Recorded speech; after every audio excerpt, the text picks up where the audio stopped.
അടുക്കളയിൽ മകനു വേണ്ടി ഭക്ഷണമുണ്ടാക്കുകയായിരുന്ന സിന്ധുവിന്റെ കഴുത്തിനു പിന്നിലാണ് അരവിന്ദ് നിഷ്ഠൂരം വെട്ടിയത്. ഇന്നലെ രാത്രിയിലാണ് നാടിനെ നടുക്കിയ കൊലപാതകം.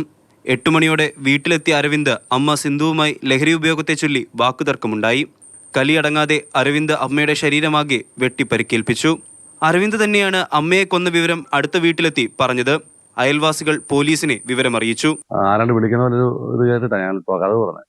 അത് വന്നപ്പോഴത്തേനും ഇവർ മുറ്റത്ത് വന്നിട്ട് പറഞ്ഞു, ചേട്ടാ പോലീസുകാരെ വിളിക്കണം, പള്ളിക്ക് സ്റ്റേഷനോട് വിളിക്കണം. ഞാൻ ചോദിച്ചാൽ എന്നാന്ന് ചോദിച്ചാൽ പറഞ്ഞു, ഞാൻ അവരെ കൊന്നെന്ന് പറഞ്ഞു. ഞാൻ ചോദിച്ചാൽ ആരെയാ കൊന്നെന്ന് ചോദിച്ചാൽ പറഞ്ഞു, ഇതേപോലെ എൻ്റെ തള്ളയാന്ന് പറഞ്ഞു. അന്നേരത്തേനും ഇവര് വീട്ടുകാരെല്ലാം കൂടി പെട്ടെന്ന് കഥ അടച്ചു. എന്റെ കൈ വാക്കത്തി ഉണ്ടായിരുന്നു. പോലീസ് എത്തുമ്പോൾ മൃതദേഹത്തിനടുത്ത് തന്നെ ഉണ്ടായിരുന്നു അരവിന്ദ്. പോലീസിന്റെ പ്രാഥമിക ചോദ്യം ചെയ്യലിൽ തന്നെ പ്രതി കുറ്റം സമ്മതിച്ചു.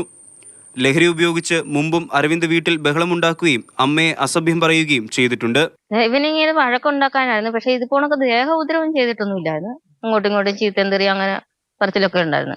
പൈസ കൊടുക്കാൻ പറയുമായിരുന്നു. പിന്നെ ഇവന് ഇത് മൊത്തത്തിലെടുത്ത് കച്ചവടം ചെയ്യുന്നൊക്കെ പറയുന്നത്. അങ്ങനെ ഈ വണ്ടിയൊക്കെ ട്രെൻഡിനെടുത്ത് ഇവൻ പോയിട്ടൊക്കെ ഉണ്ട്.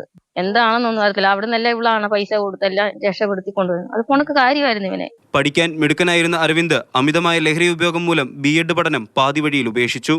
വിശദമായ ചോദ്യം ചെയ്യലിനു ശേഷം ഇന്ന് പ്രതിയെ കോടതിയിൽ ഹാജരാക്കും. അരവിന്ദിന് 4 വയസ്സുള്ളപ്പോഴാണ് അച്ഛൻ രമേശ് മരണപ്പെട്ടത്. അന്നു മുതൽ കൂലിപ്പണിയെടുത്തും ലോട്ടറി ടിക്കറ്റ് വിറ്റുമാണ് അരവിന്ദിനെയും സഹോദരനെയും അമ്മ വളർത്തിയെടുത്തത്. ലഹരിക്ക് അടിമപ്പെട്ട അരവിന്ദാകട്ടെ ലഹരി വിരുദ്ധ ദിനത്തിലാണ് അമ്മയെ നിഷ്ഠൂരം കൊല ചെയ്തത്. Nitin Thomas, Mathrubhumi news, Kottayam.